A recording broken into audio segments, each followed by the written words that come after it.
بسم اللہ الرحمن الرحیم۔ ناظرین السلام علیکم، آپ دیکھ رہے ہیں صابر شاکر کو یوٹیوب چینل پہ۔ آج ہے جناب 13 جولائی سال 2020 اور دن ہے آج منڈے کا۔ آج آپ سے کچھ اچھی خبریں شیئر کرتے ہیں جناب، اور یہ اس میں ظاہر ہے کہ وہ اچھی خبریں اس اعتبار سے کہ مسلم امہ میں بھی کچھ دلیر اور ایسے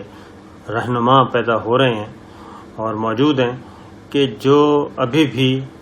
تھوڑی سی امید کی کرن مسلمانوں میں پیدا کرتے ہیں اور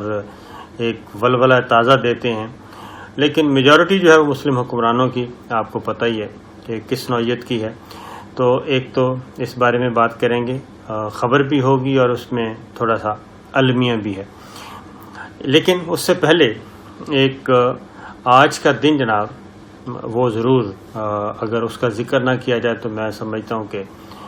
ہم نے اپنا حق ادا نہیں کیا۔ اور اگر میں آپ تک خبریں پہنچاتا ہوں اور آپ کو ساری صورتحال سے آگاہ کرتا ہوں اور ہمارا تعلق ہے، تو پھر اس میں ہمیں جو میں آج یہ بات کرنے لگا ہوں یہ بات بھی آپ تک پہنچانا بہت ضروری ہے کہ کشمیر آج 13 جولائی جو ہے وہ کشمیر کے لیے اور کشمیریوں کے لیے اور ہماری مسلم امہ کی تاریخ کے لیے بڑا امپورٹنٹ دن ہے۔ اور آج یوم شہدائے کشمیر منایا جاتا ہے، یوم کشمیر منایا جاتا ہے، اور یہ جو 13 جولائی کو جو شہید ہوئے تھے کشمیری مسلمان، وہ بہت ہی غیر معمولی مسلمان تھے اور ان کا جذبہ ایمان جو ہے وہ غیر معمولی تھا۔ اور اس وقت بھی اگر میں ذکر کر رہا ہوں تو جسم کے رونگٹے جو ہیں وہ کھڑے ہو رہے ہیں اور جھرجھری آ رہی ہے۔ اس کی ریزن ہے کہ 13 جولائی 1931 جی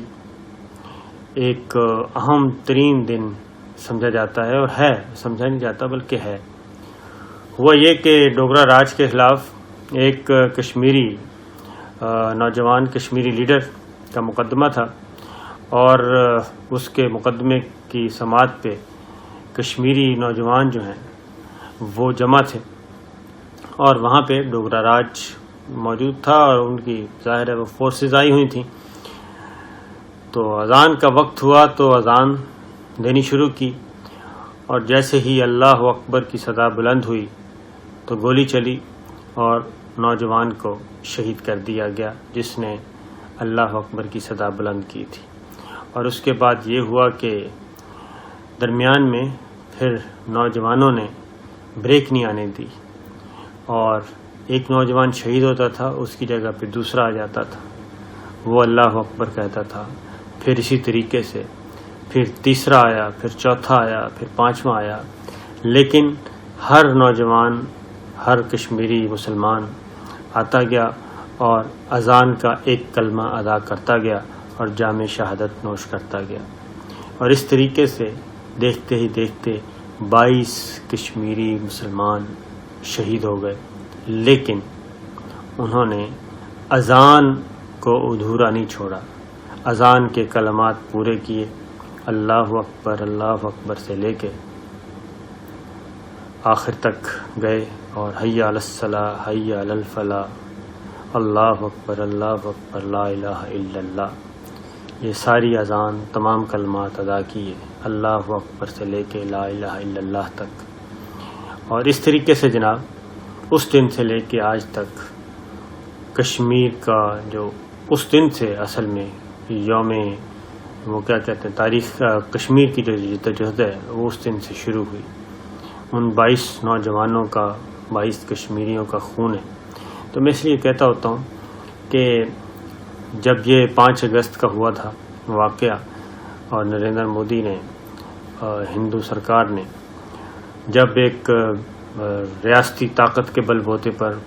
5 اگست کو گزشتہ سال یہ کام کیا اور اعلان کر دیا یک طرفہ طور پہ اور طاقت کے بل بوتے پر کہ جناب مقبوضہ کشمیر کا خصوصی درجہ ختم، اور کشمیر کے حصے بکھرے کر کے مقبوضہ کشمیر پہ اور اس کے اعلان کر دیا گیا، تو اس وقت بھی بہت سارے دانشور یہ کہتے تھے کہ یہ فیصلہ ہو چکا ہے، اور اس وقت بھی یہ اطلاعات آ رہی تھیں کہ یہ پینٹاگون میں سارا کچھ ہوا ہے، اور اقتدار کے عالمی جو ایوان ہیں ان میں یہ ساری چیزیں ہوئی ہیں اور وہیں پہ سارے فیصلے ہوئے ہیں، اور اسی فیصلے کی بنیاد پہ ہی یہاں پہ بھی پاکستان میں بھی دانشوروں نے یہ ٹویٹ کرنا شروع کر دی ہے کہ بس یہ اب لائن آف کنٹرول جو ہے یہی حتمی لائن ہے، اب اس میں کچھ نہیں ہونا اور اب کشمیریوں کو بھی سمجھوتا کر لینا چاہیے۔ لیکن انہوں نے کشمیریوں نے سودا نہیں کیا، نہ سمجھوتا کیا، نہ سودا کیا، اور دیکھتے ہی دیکھتے آج ہم دیکھتے ہیں کہ اس وقت ایوریج جو ہے جی کشمیر میں 4-5 نوجوان، اور 4-5 میں کم کہہ رہا ہوں بلکہ تھی زیادہ، 4-5 نہیں زیادہ جو ہیں وہ ڈیلی روزانہ کی بنیاد پہ فورسز، بھارتی فورسز کے ہاتھوں نشانہ بن رہے ہیں۔ عالمی انسانی حقوق کی تنظیمیں میدان میں آ چکی ہیں، جینوسائیڈ واچ کی رپورٹ آ چکی ہے، اور مذہبی رواداری رکھنے والی جو ہیں مانیٹر کرنے والی عالمی تنظیمیں آ چکی ہیں، تو لینے کے دینے پڑ چکے ہیں۔ اور اس کے بعد آپ نے دیکھا کہ کشمیر کے چین کے ہاتھوں اور لداخ میں گلوان وادی میں، کیونکہ چائنا بھی اس کا ایک فریق ہے، اس کے ہاتھوں جو انڈیا کے ساتھ ہوا وہ بھی ہم نے دیکھ لیا۔ تو یہ تحریک جناب چل رہی ہے، چلتی رہے گی، اور اب تک تقریباً 11 ماہ سے پورا سال ہونے والا ہے جی، سینکڑوں کشمیریوں نے اپنی جانیں پھر قربان کی ہیں، اور کچھ مسنگ ہیں، کچھ لاپتہ ہیں، کچھ بھارت کی جیلوں میں گرفتار ہیں۔ ہماری خواتین جو وہاں پہ مائیں بہنیں بیٹیاں، ان کی عصمت دری کی جا رہی ہے، سب کچھ کیا جا رہا ہے، لیکن کشمیر جو ہے وہ کشمیر کی تحریک آگے سے آگے بڑھتی جا رہی ہے۔ تو اس لیے میں پھر وہی کہوں گا کہ جناب یہ ایسا نہیں ہوتا۔ کشمیر، پاکستان میں بھی شہیدوں کا خون تھا اور ہے، اور کشمیر میں بھی شہیدوں کا خون ہے، اور جہاں پہ شہیدوں کا خون ہے وہاں اس دھرتی پہ کوئی قابض نہیں ہو سکتا۔ تو ایک تو یہ چیز تھی، میں نے کہا یہ حق ادا کرنا چاہیے، ان کا ذکر نہ کیا جائے۔ خبریں تو ہم کھیلتے رہتے ہیں، لیکن ایسے عظیم لوگوں کو بھی یاد کرنا چاہیے جن کی بدولت ہم آج اس وقت آزادی میں جی رہے ہیں، اور انہوں نے جو قربانیاں دی تھیں وہ ابھی تک اپنی آزادی کی تلاش میں ہیں۔ آگے بڑھتے ہیں جناب، دوسری وہ بھی اس سے جڑی ہوئی ہے، وہ ہے آپ کو پتہ ہے ترکی میں جناب آیا صوفیہ ایک گرجا گھر، اس کو مسجد میں تبدیل کرنے کا اعلان کر دیا گیا، اور ترک صدر طیب اردوان جی وہ اس کے روح رواں بنے ہوئے ہیں، اور انہوں نے یہ اعلان کر دیا، اور جیسے اعلان کیا تو عالمی برادری، ظاہر ہے اغیار اس وقت چھائے ہوئے ہیں جی، اس میں کوئی شک نہیں ہے۔ سپر پاورز بھی وہی ہیں، دوسری سپر پاور بھی وہی ہیں، تیسری بھی وہی ہیں، چوتھی بھی وہی ہیں، مسلمان کہیں دور دور تک نظر نہیں آ رہے، اور اس کی وجہ یہ ہے کہ مسلم حکمران جو ہیں وہ بھی اپنے ذاتی فائدے کی خاطر، بڑے بڑے تگڑے مسلم حکمران جی، خاص طور پہ عربوں کی میں ذکر کروں گا، وہ بھی سپر پاورز کے گود میں جا بیٹھے ہیں، اور جو اپنی اصل آواز ہے وہ بھی نہیں اٹھا پا رہے۔ ان حالات میں جناب طیب اردوان ہیں، مہاتیر محمد ہیں، اور میں یہ ضرور کہوں گا پرائم منسٹر عمران خان، جنہوں نے اقوام متحدہ میں بھی جتنی سخت تھی انہوں نے ایک آواز تو بلند کی، تو بہت کم لوگ ہیں جو رہ گئے ہیں، اور آیا صوفیہ کو گرجا گھر سے مسجد میں تبدیل کیا جا رہا ہے، اور انشاءاللہ بہت جلد وہاں پہ نماز بھی شروع ہو جائے گی، اذان ہو چکی ہے، نماز بھی ہوگی، اور ایک بہت بڑا ایونٹ ہوگا۔ لیکن پوری دنیا سے جی اس پہ بہت زیادہ ہو رہی ہے، پریشر آ رہا ہے ہر طرف سے، اور خاص طور پہ عیسائی برادری کی طرف سے۔ عیسائیوں کے روحانی پیشوا نے بھی کہا ہے کہ ان کو بڑے دکھ میں ہے، رنج میں ہے، وہ انہی کی طرف اشارہ کیا۔ لیکن میں یہ کہتا ہوں جی کہ اور پھر یونیسکو بھی آ گیا، سارے میدان میں آ گئے، لیکن میں جا چکا ہوں اسپین میں کرتبہ، اور کرتبہ پھر مسجد کرتبہ میں جا چکا ہوں۔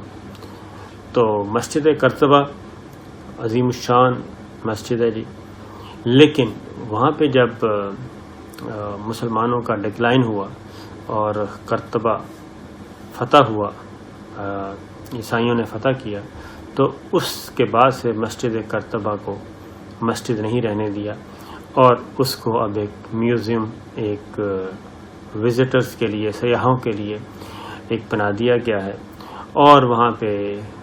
بہت سارے عبرتناک مناظر ہیں جی اسی ڈکلائن کے، تو دیکھ کے اس کو رونا آتا ہے۔ وہاں پہ کسی کو اذان دینے کی اجازت نہیں ہے، لیکن علامہ اقبال نے اذان دینے کا شرف حاصل کیا، تو وہاں پہ عبادت کی اجازت نہیں ہے، اذان کی اجازت نہیں ہے، اللہ اکبر کہنے کی اجازت نہیں ہے، اور وہ بھی ایک تاریخی ورثہ تھا جی، اور مسجد قرطبہ تو، لیکن وہ اس کا اسٹیٹس چینج کر دیا گیا، اس کا درجہ چینج کر دیا گیا۔ اسی طریقے سے ترکی میں بھی جب یہ پہلے یہ ظاہر ہے عیسائیوں کا علاقہ تھا، پھر مسلمانوں نے فتح کیا، ترک خلافت جو قائم ہوئی وہاں پہ فتح ہوا، پھر کئی سو سال تک رہا یہاں پہ یہ مسجد رہی۔ اس کے بعد پھر جب خلافت کا خاتمہ ہوا تو پھر جو اتا ترک ہیں انہوں نے اس کو پھر میوزیم میں بدل دیا، کیونکہ وہ آزاد خیال تھے۔ پھر یہ کیس چلتا رہا اور اب پھر اس کو مسجد میں تبدیل کر دیا گیا۔ تو میں صرف یہ کہتا ہوں کہ یہ دوہرا معیار کیوں ہے یہ ساری عالمی برادری کے لیے، کہ اس سے سوال ہے خاص طور پہ، اگر آپ بھی اس طرح کا فراخ دلی کا ثبوت کر دیں تو میرا خیال ہے کہ مسلمان بھی فراخ دلی کا ثبوت دے دیتے، لیکن مسجد قرطبہ کو جو کچھ آپ نے بنا دیا ہے، تو پھر اگر مسلمانوں کی حکومت ہے ایک ملک میں اور اگر وہ فیصلہ کرتے ہیں تو پھر اس طریقے سے بابری مسجد کو شہید کر دیا گیا، اس پہ بھی کیونکہ انہوں نے یہی پلی لی کہ جناب ہماری حکومت ہے یہاں پہ، ہم جو مرضی کریں، اور کئی سو سال پرانا ایک نکالا گیا کہ اس کے بنیادوں میں جناب یہ مندر تھا۔ تو یہ ساری چیزیں چل رہی ہیں، لیکن افسوسناک بات یہ ہے اس میں کہ ابھی تک طیب اردوان کے حق میں جی مسلم حکمران نہیں آئے، اور ہر کوئی دبک کے بیٹھا ہے، اور خاص طور پہ میں پاکستان کی بات کر رہا ہوں۔ پاکستان میں بھی کچھ ایسے دانشور ہیں، میڈیا ہاؤسز ہیں جو اس کو سیاسی رنگ دے رہے ہیں، وہ کہہ رہے ہیں کہ یہ مذہبی سیاسی فائدہ اٹھانے کے لیے یہ سب کچھ کیا گیا ہے، اور وہ بھی اغیار کو خوش کر رہے ہیں۔ تو یہ ساری چیزیں دیکھنے کی ہیں، اور اس طرح کے کریکٹر اس وقت بھی تھے، آج بھی ہیں۔ تو جناب یہ مسلم حکمرانوں کا یہ حال ہے کہ ابھی تک طیب اردوان کے حق میں مجھے نہیں لگتا ابھی تک کوئی تگڑا اور اس سے کم درجے کا کوئی مسلم حکمران نے اسٹیٹمنٹ دیا ہو، جبکہ وہ بہت برسے جناب تو طیب اردوان انہوں نے کہا ہے کہ یہ ترک قوم کا مسئلہ ہے اور ترک ملت نے اس کا فیصلہ کرنا ہے، یہ اندرونی معاملہ ہے، عالمی برادری کو چاہیے صرف وہ اس فیصلے کی تعمیل کریں، کیونکہ یہ ترکی نے اپنے ہاں ایک سوورن فیصلہ کیا ہے، لہٰذا کسی دوسرے ملک کو اس بات کی اجازت نہیں ہے کہ وہ اس میں کیڑے نکالے۔ تو جناب یہ ایک دو چیزیں تھیں میں نے کہا آپ سے شیئر کر لوں، اور آپ بھی کوشش کیا کریں جناب کہ دعا بھی کیا کریں، اللہ تعالیٰ مسلمانوں کو اچھے مسلم حکمران عطا کرے، حوصلے والے دبنگ مسلم حکمران آئیں تو ہی یہ ساری چیزیں ٹھیک ہوگی، ورنہ یہ زوال جو ہے وہ اسی طرح بڑھتا رہے گا۔ تو جناب انشاءاللہ اگلی ویڈیو میں پھر حاضر ہوں گے، اجازت دیجیے، اللہ حافظ۔